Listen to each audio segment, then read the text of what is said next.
Oscillations, numerical problems. First we see at what distance from the main position is the speed of a particle performing SHM half its maximum speed,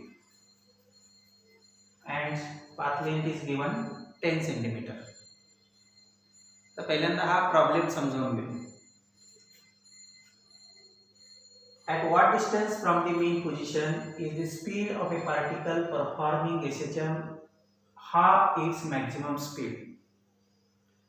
particle हा SHM perform करत असताना त्याचं जे maximum speed आहे त्याच्या half speed main position पासून किती अंतरावरती असेल हे आपल्याला कळायचं.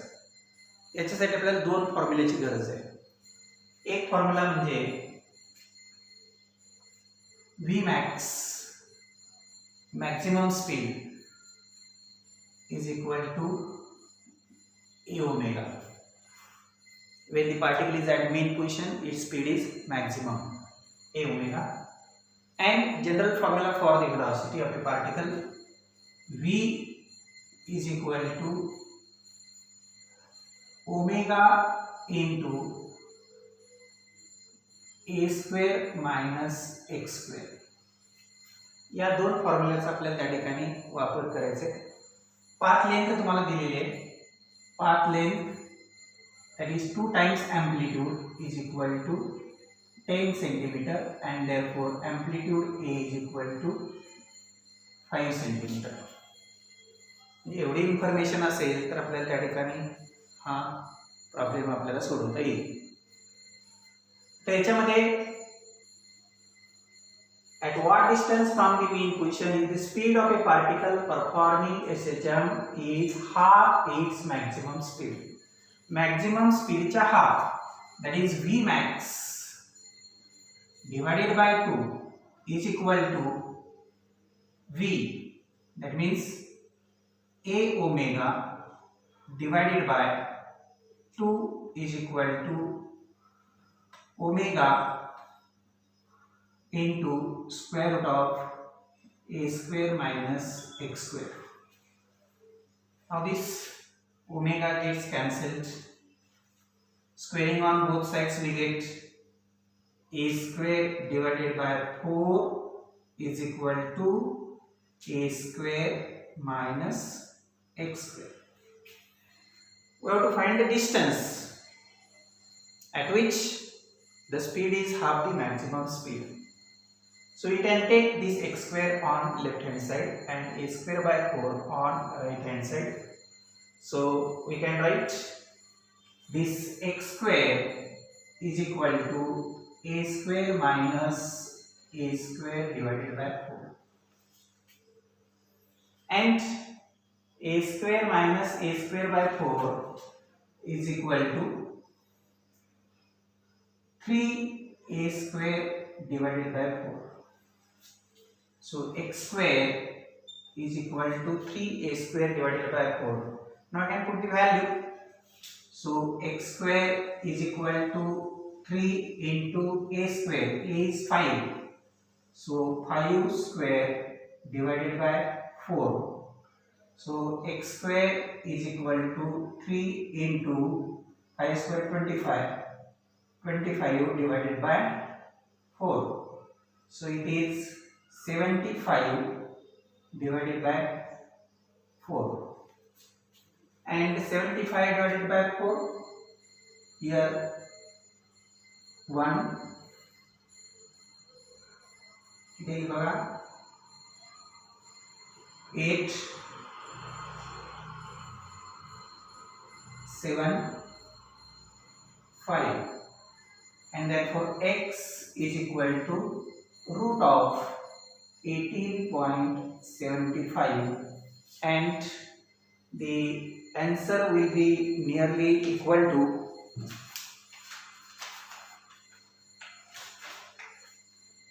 4.33 centimeter. Square root of 18.7. Square root of 16, you know 4.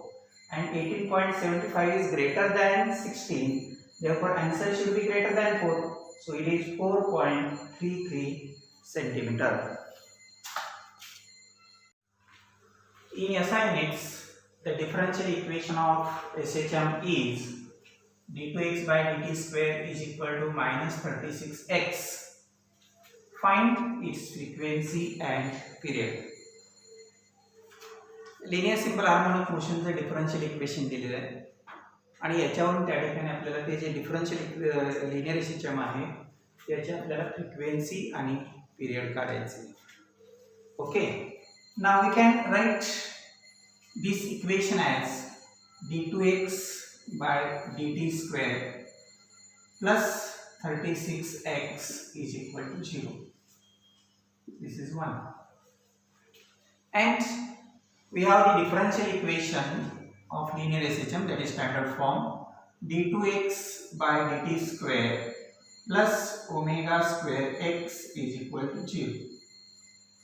2. आता हे जे दोन रिलेशन्स आहेत हे आपण त्या ठिकाणी कंपेअर करायचं आणि कंपेअर केल्यानंतर मला लक्षात येईल की इथे जे ओमेगा स्क्वेअर आहे या ओमेगा स्क्वेअरची व्हॅल्यू आहे 36.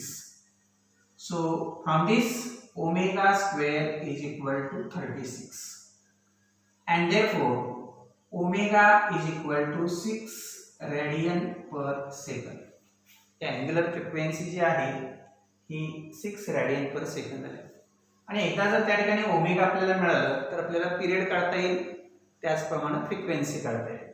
पिरियडचा जो फॉर्म्युला आहे t is equal to 2 pi by omega, 2 pi by omega equal to 2 into 3.142 divided by omega is 6, that is 3.142 divided by 3. हे दोन ना इथं भाग गेला 3 झालं आणि याला जर त्या ठिकाणी आपण डिवाइड केलं तर पिरियड जो आहे तो सर्वसाधारणपणे 1.047 सेकंद हा त्या ठिकाणी पिरियड येईल. ओके, आणि लक्षात कसं केले, पहिल्यांदा ओमेगा स्क्वेअर कंपेअर करून ओमेगा स्क्वेअर काढला, ओमेगा काढला आणि मग पिरियडचा फॉर्म्युला आहे t is equal to pi by omega, त्याच्यावर आपल्याला पिरियड मिळाला.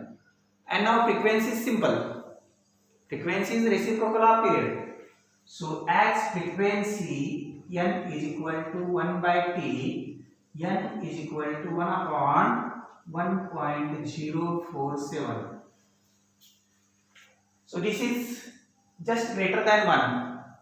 So the answer will be less than 1, just less than 1. And this answer is n is equal to 0.955 hertz.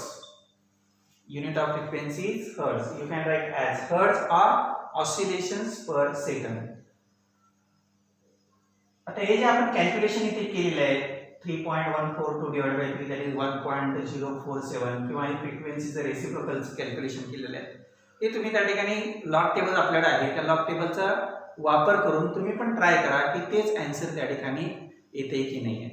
म्हणजे हा एक प्रकारचा आपण त्या ठिकाणी प्रॉब्लेम बघितला. म्हणजे डिफरन्शियल इक्वेशन दिलेलं असताना आपल्याला फ्रिक्वेन्सी आणि पिरियड आपल्याला त्या पद्धतीनं काढता येईल. A needle of swing machine moves along a path of amplitude 4 cm with frequency 5 Hz. Find its acceleration 1 by 30th second after it has crossed mean position. आता प्रॉब्लेमचा अर्थ काय बघूया आपण. Suppose this is the path of SHM, say AB are extreme positions and O is the mean position. याची जी frequency आहे n is equal to 5 Hz and moves along a path of amplitude 4 cm. आता इथं जरी path हा शब्द असेल तरी त्याच्या पुढे amplitude हा शब्द आहे. It is a path of amplitude 4 centimetre. म्हणजे याची जी एम्प्लिट्यूड आहे ही एम्प्लिट्यूड ही 4 सेंटीमीटर आहे. म्हणजे मीन पोझिशन पासून एक्स्ट्रीम पोझिशन पासूनचं अंतर. Find its acceleration 1/30 second after it has crossed mean position. म्हणजे mean position क्रॉस केल्यानंतर t is equal to 1/30 second एवढ्या वेळानंतर त्याचं ऍक्सिलरेशन काय असेल हे काढायचं. आता परत आपल्याला या ठिकाणी दोन फॉर्म्युल्याची गरज आहे. एक म्हणजे आता आपल्याला फॉर्म्युला जो आहे ऍक्सिलरेशनचा फॉर्म्युला आहे a is equal to omega square x. हा फॉर्म्युला आहे. निगेटिव्ह साइन असते याच्यामध्ये because acceleration and displacements are opposite in direction we can take the magnitude. हा फॉर्म्युला आहे. आणि हा जर फॉर्म्युला पाहिजे असेल तर आपल्याला त्या ठिकाणी t is equal to 1/30 second एवढ्या अंतरानंतर हा पार्टिकल कुठं पोहोचलेला असेल किंवा ही जी स्विंग मशीनचं जे आहे टिप हे कुठं पोहोचलेलं असेल ते डिस्टन्स आपल्याला काढायचं आहे. That means from the main position. म्हणजे मेन पोझिशन पासून स्टार्ट झाल्यानंतर 1/30 सेकंदानंतर याचा अर्थ आपल्याला फॉर्म्युला जो वापरायचा आहे formula for displacement when the particle starts from main position. So formula for the displacement when the particle starts from the mean position x is equal to a sin omega t. हा आपल्याला formula. तोच formula जर त्या ठिकाणी particle extreme position पासून start होत असेल तर तो काय होतो x is equal to a cos omega t. आपल्याला हा फॉर्म्युला वापरायचा आहे. याच्यामध्ये साइन टर्म आहे कारण हा पार्टिकल मेन पोझिशन पासून स्टार्ट झालेला आहे. So x is equal to a sin omega t. x is equal to a sin omega that is 2 pi n. Omega चा फॉर्म्युला 2 pi n आणि हे t.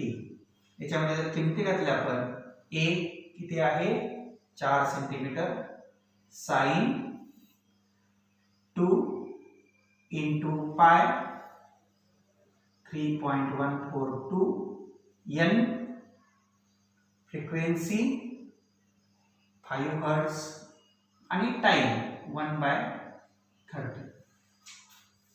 आता हे 5 आणि हे 2 10 10 divided by 30 that is 1/3 1/3 that is 4 sin 3.142 divided by 3 3.142 divided by 3 आणि हे calculation आपल्याला x is equal to 4 sin 1.407 something.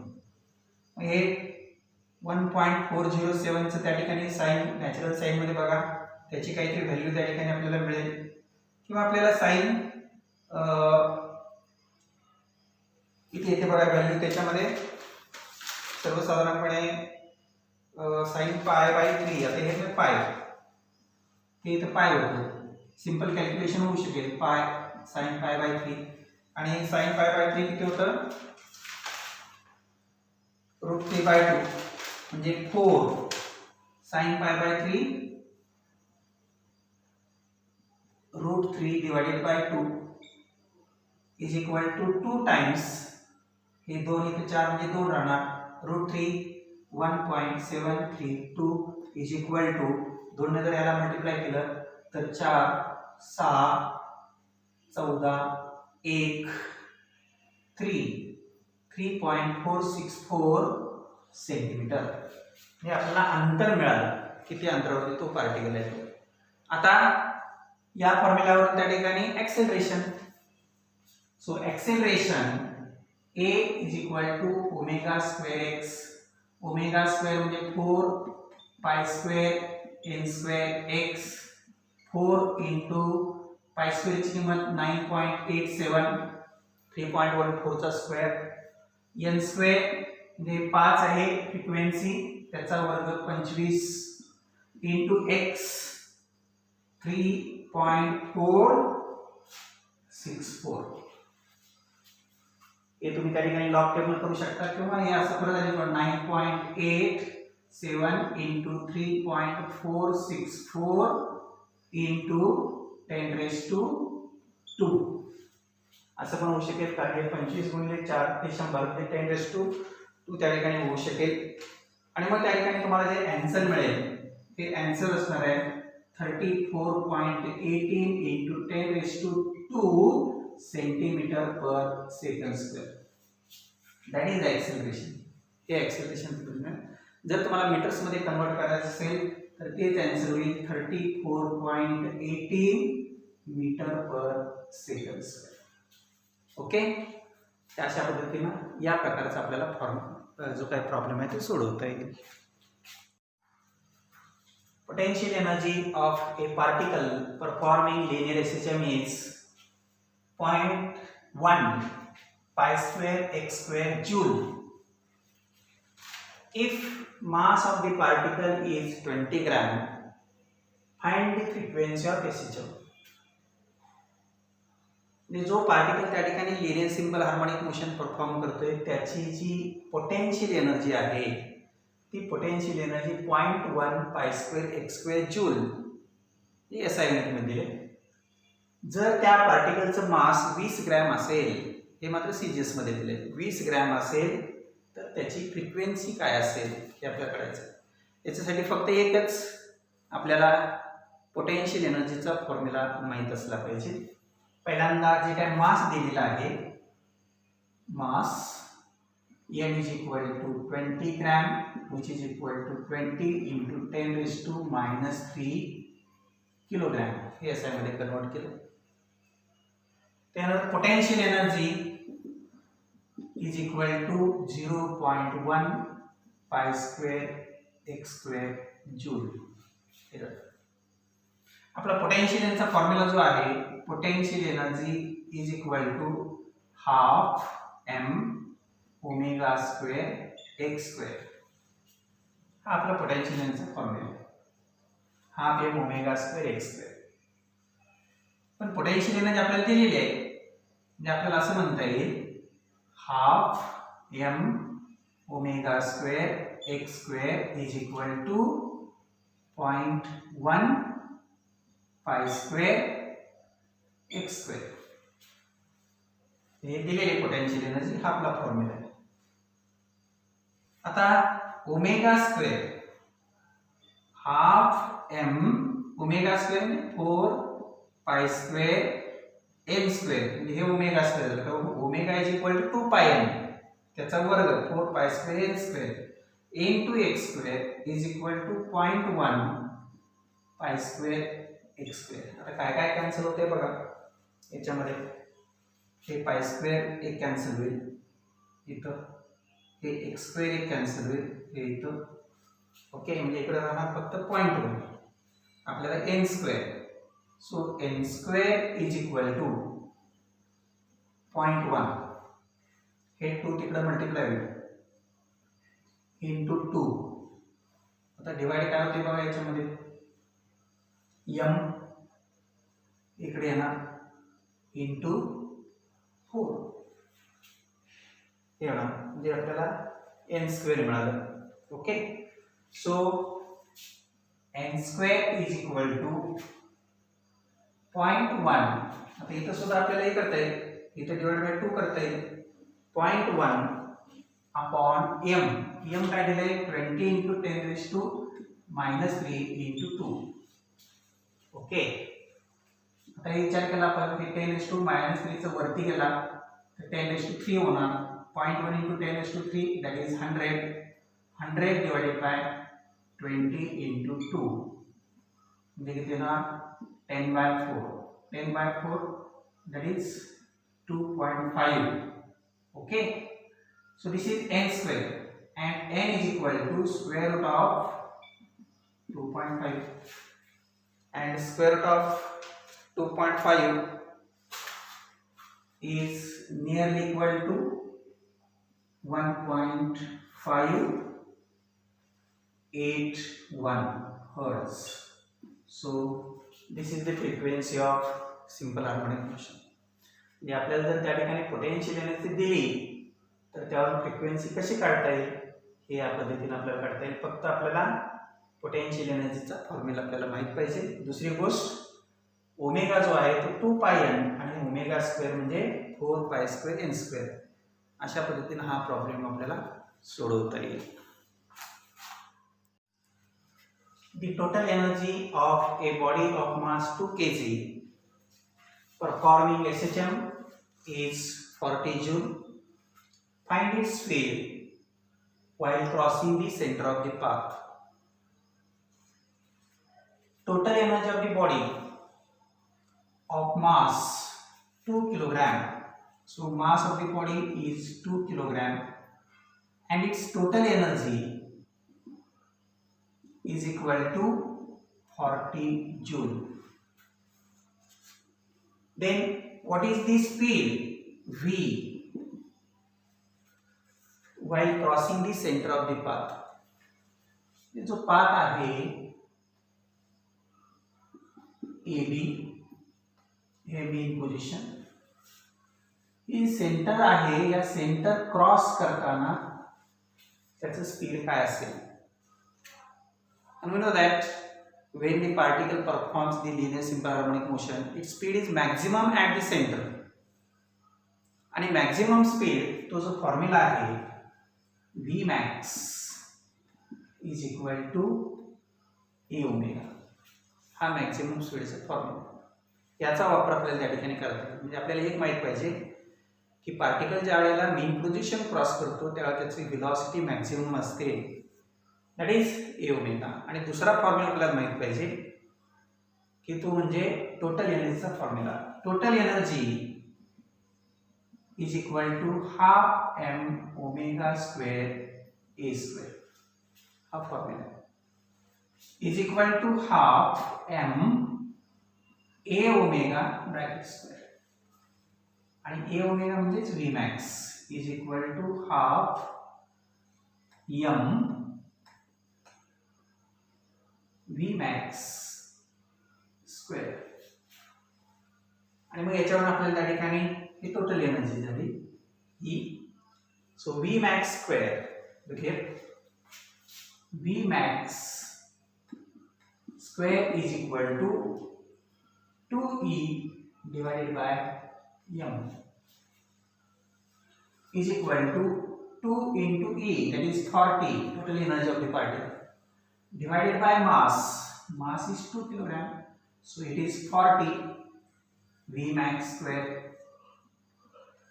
and therefore v max is equal to root 40.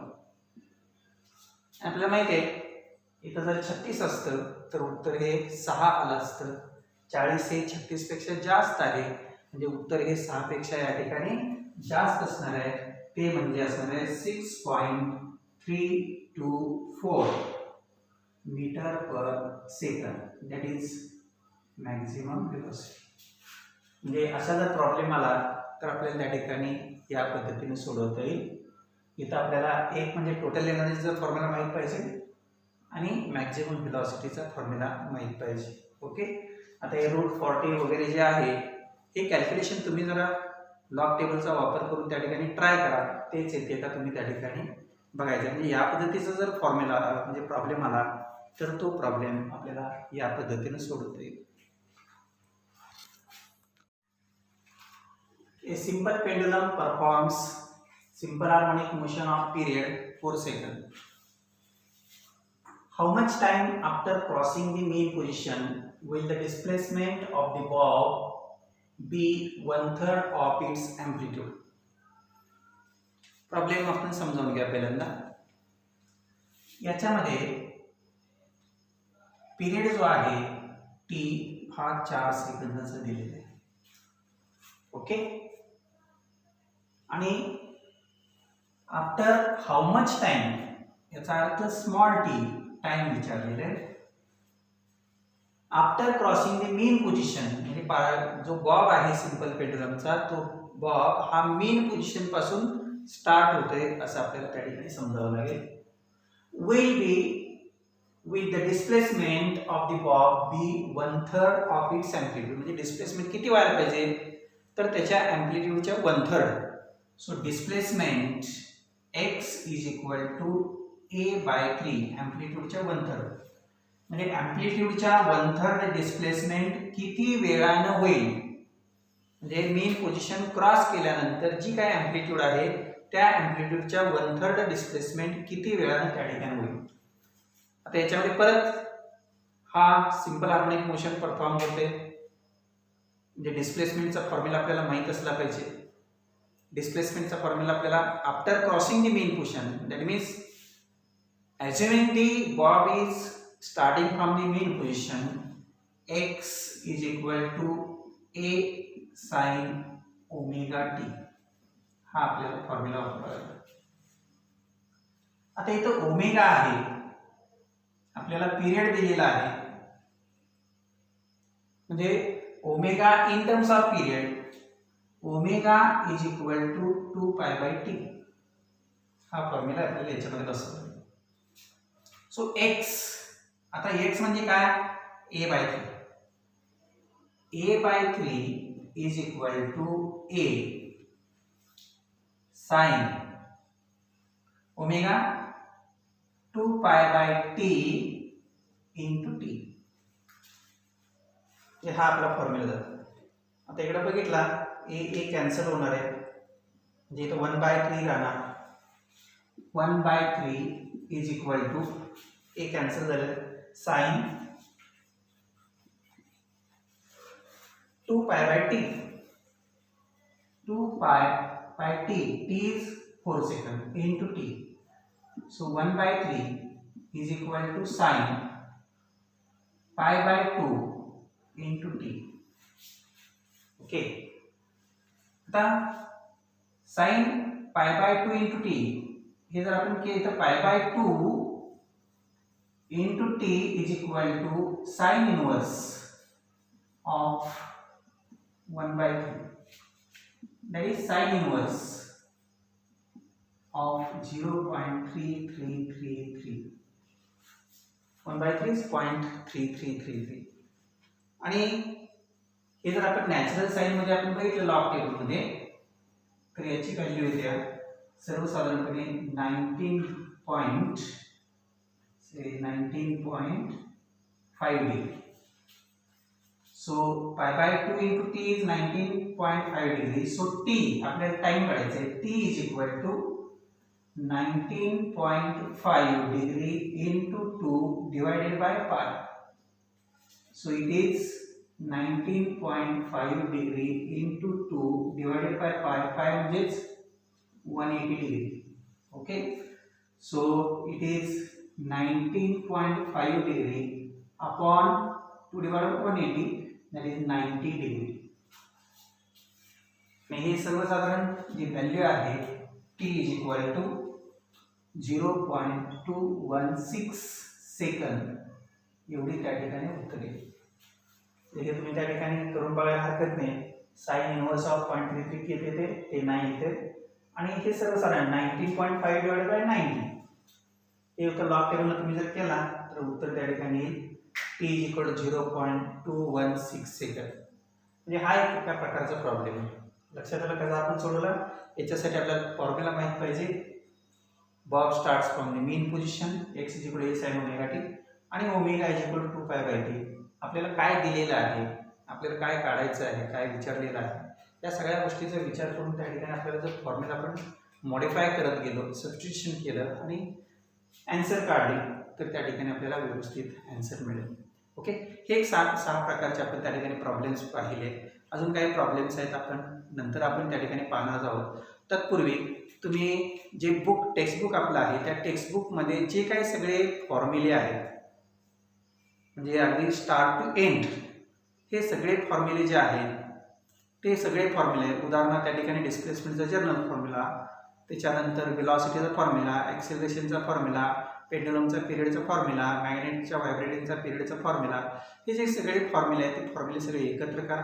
ते सर्व तर त्या ठिकाणी लर्न करा, पाठांतर त्याचं चांगल्या पद्धतीनं करा, म्हणजे कुठलाही फॉर्म्युला आपल्याला लागला तर तो पटकन आपल्याला घेता येईल. आणि त्याचप्रमाणे आणखी एक गोष्ट तुम्ही करायचं आहे, त्या टेक्स्टबुकमध्ये स्टार्ट टू एंड जे काही तुम्हाला सॉल्व्ड एक्झाम्पल्स आहेत, जे सोडवून दिलेले आहेत, ते प्रॉब्लेम्स काळजीपूर्वक वाचा.